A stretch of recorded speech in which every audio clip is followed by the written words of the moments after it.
Assalamualaikum warahmatullahi wabarakatuh. Bismillah, walhamdulillah, wassalatu wassalamu ala rasulillah Sayyidina Muhammad ibn Abdullah wa ala alihi wa sahbihi wa wala wa la hawla wa la quwata illa billah. Rabbi israh li sadri wa yassir li amri wahlul 'uqdatan min lisani yafqahu qawli wahdi qalbi wa saddid lisani. Subhanaka la ilma lana illa ma 'allamtana innaka antal alimul hakim wa tub 'alaina ya Allah innaka antat tawwabur rahim. Amma ba'du. Baik para pemirsa yang dirahmati oleh Allah Subhanahu wa taala, kita melanjutkan pembahasan kitab Ar-Risalatul Jami'ah. Kita sampai pada kalimat muqaddimah oleh muallif kitab Al-Allamah Al-Habib Ahmad bin Zain Al-Habsyi. Qala musannif rahimahullah ta'ala wa nafa'ana Allah bi ulumi fi darin amin. Alhamdulillahi rabbil alamin hamdan yuwafi ni'amahu wa yukafi'u mazidah. Kita sampai di kalimat alhamdulillahi rabbil alamin hamdan yuwafi ni'amahu wa yukafi'u mazidah. Alhamdulillah, segala puji bagi Allah, pemilik semesta alam, pujian yang memenuhi nikmat-nikmatnya dan setara dengan tambahan nikmatnya. Alhamdulillah, segala puji bagi Allah. Alhamd artinya pujian. Secara bahasa artinya bermakna pujian. Sedangkan secara istilah, definisi alhamd adalah perbuatan menyuarakan keagungan pemberi nikmat kepada para pemuji dan lainnya. Karena kedudukan pemberi nikmat ini, maksudnya Allah Subhanahu wa taala, adalah sebagai pemberi nikmat yang hakiki. Jadi alhamd artinya pujian untuk menyuarakan keagungan pemberi nikmat yang hakiki, yaitu Allah, kepada para pemuji dan lainnya. Ini artinya alhamd. Alhamdulillah berarti segala puji bagi Allah. Rabbul alamin, Allah, seperti kemarin kita sudah bahas, adalah suatu nama yang diberikan bagi zat yang wajib keberadaannya dan yang berhak memiliki segala kesempurnaan serta suci dari segala kekurangan. Alhamdulillah. Rabbil alamin. Rabb artinya Tuhan. Tuhan yang memelihara. Rabb ini adalah bermakna Tuhan yang memiliki, yang memelihara, yang merawat. Ini adalah Rabb. Rabbul alamin berarti Tuhan yang memiliki seluruh alam. Tuhan yang memelihara seluruh alam. Tuhan yang menjaga, merawat seluruh alam. Apa itu alamin? Apa itu alamin? Alamin adalah seluruh alam ini.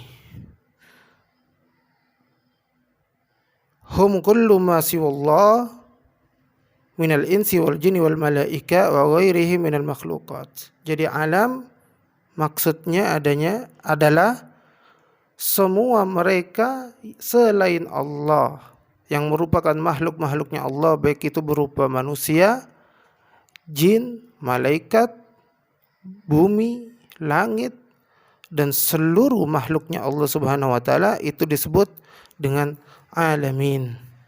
Dan disebutkan oleh ulama bahwasanya Allah Subhanahu wa taala menciptakan 100.000 alam. Sebab ada riwayat mengatakan bahwa Allah menciptakan 100.000 pelita dan menggantungkannya di arsy. Sedangkan langit, bumi dan seisinya, surga dan neraka semuanya dalam satu pelita. Tak seorang pun yang mengetahui pelita yang lain kecuali Allah Ta'ala. Makhluk itu disebut alam karena sebagai bukti atas barunya. Jadi alam itu adalah baru karena diciptakan dan butuh kepada pencipta yang qadim, yang awal, yaitu Allah Subhanahu wa Ta'ala. Jadi makna alhamdulillahirabbil alamin itu pujian atas segala nikmat yang telah diberikan oleh pemberi nikmat yang hakiki, yaitu Allah, Tuhan yang menciptakan, yang memiliki, yang memelihara seluruh alam, seluruh makhluknya. Hamdan yuwafi ni'amahu, dengan pujian yang memenuhi nikmat-nikmatnya. Apa maksudnya yuwafi ni'amahu? Yuwafi, memenuhi, maksudnya memenuhi hak-hak nikmat itu dan membalas atas nikmat-nikmat tersebut. Di dalam kitab Al-Azkar karya Imam Nawawi, beliau mengatakan bahwasanya yuwafi, memenuhi nikmat-nikmatnya ini bermakna pujian itu bertemu dengan kenikmatan, dan kenikmatan itu mendapatkan sesuatu pujian yang senilai dengannya. Ini makna hamdan yuwafi ni'amahu wa yukafi'u mazidah, dan setara dengan tambahan nikmatnya. Wa yukafi'u, setara, makna setara adalah senilai atau sebanding dengan tambahan nikmat-nikmat yang Allah telah berikan. Baik, kita sekarang akan membahas hukum mengucapkan hamdalah atau alhamdulillahirabbil alamin ini. Hukum membaca hamdalah itu ada 4. Yang pertama, wajib. Kapan mengucapkan hamdalah itu wajib? Mengucapkan hamdalah wajib pada saat melakukan khutbah Jumat. Ketika mengawali khutbah Jumat, maka itu menjadi kewajiban khatib ketika menyampaikan khutbah Jumat adalah membaca hamdalah. Kemudian hukum yang kedua adalah sunnah. Kapan membaca alhamdulillah menjadi hukumnya sunnah? Artinya jika dikerjakan mendapat pahala, kalau ditinggalkan merugi, yaitu pada setiap keadaan dan pada saat khutbah nikah.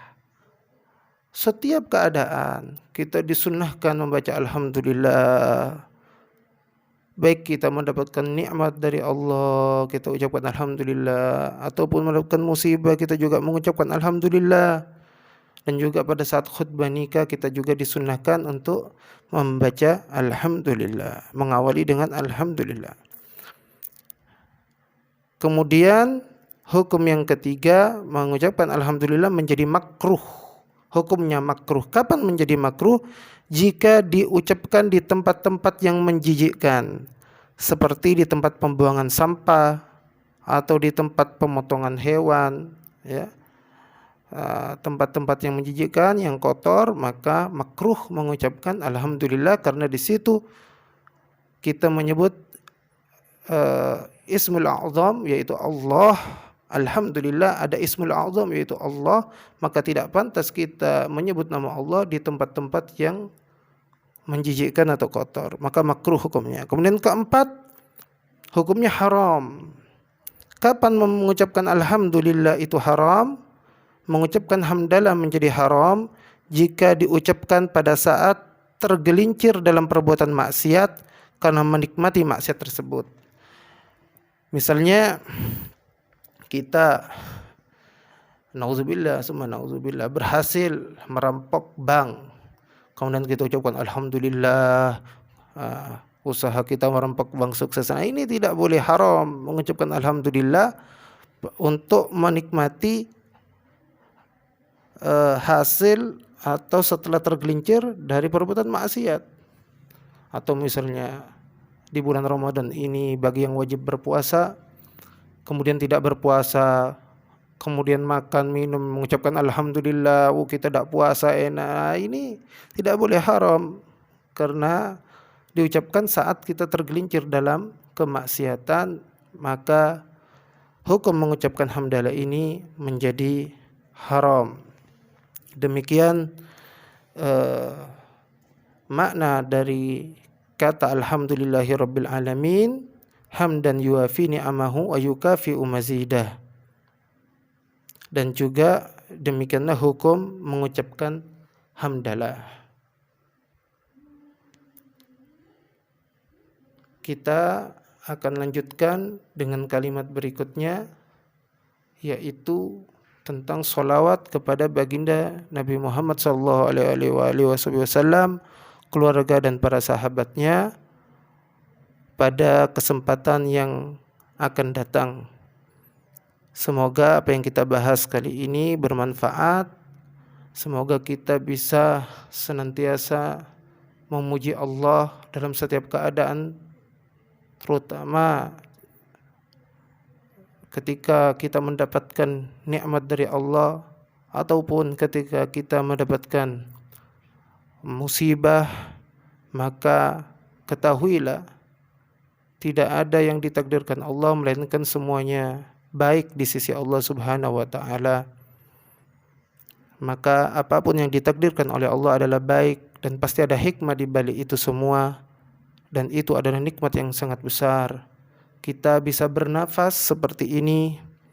Coba berapa kali kita bernafas dalam sehari? Bisa kita hitung. Bisa mungkin ribuan atau puluhan ribu kali kita bernafas. Kemudian jantung kita berdetak, berapa kali detak jantung kita dalam satu hari, memompakan darah ke seluruh tubuh kita. Semua itu adalah nikmat Allah. Kita bisa melihat dengan baik, kita bisa mendengar dengan baik, kita bisa berbicara, ini nikmat dari Allah Subhanahu wa taala. Coba kita diberi sakit sedikit saja, maka baru kita sadar betapa besarnya nikmat sehat yang Allah berikan. Padahal nikmat sehat itu merupakan nikmat yang paling rendah. Sedangkan nikmat yang paling tinggi adalah nikmat iman dan Islam. Jadi mari kita senantiasa bersyukur kepada Allah dan senantiasa memuji Allah Subhanahu wa taala dengan memperbanyak membaca alhamdulillahirabbil alamin dengan lisan kita, kemudian dengan hati kita benar-benar bersyukur kepada Allah, benar-benar memuji Allah, benar-benar meyakini bahwasanya semua ini berasal dari Allah Subhanahu wa taala, bukan dari usaha kita atau usaha orang lain. Ini semuanya dari Allah Subhanahu wa taala. Hati meyakini, lisan mengucapkan hamdalah, dan perbuatan kita hendaknya senantiasa selalu berada di dalam ketaatan sebagai bukti kita mensyukuri nikmat-nikmat Allah Subhanahu wa taala. Demikian yang dapat kami sampaikan.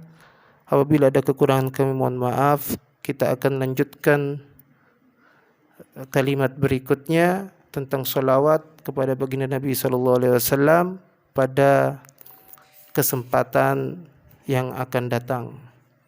Semoga bermanfaat. Wabillahi taufiq wal hidayah, wabiridha wal inayah, wal afu minkum. Wassalamualaikum warahmatullahi wabarakatuh.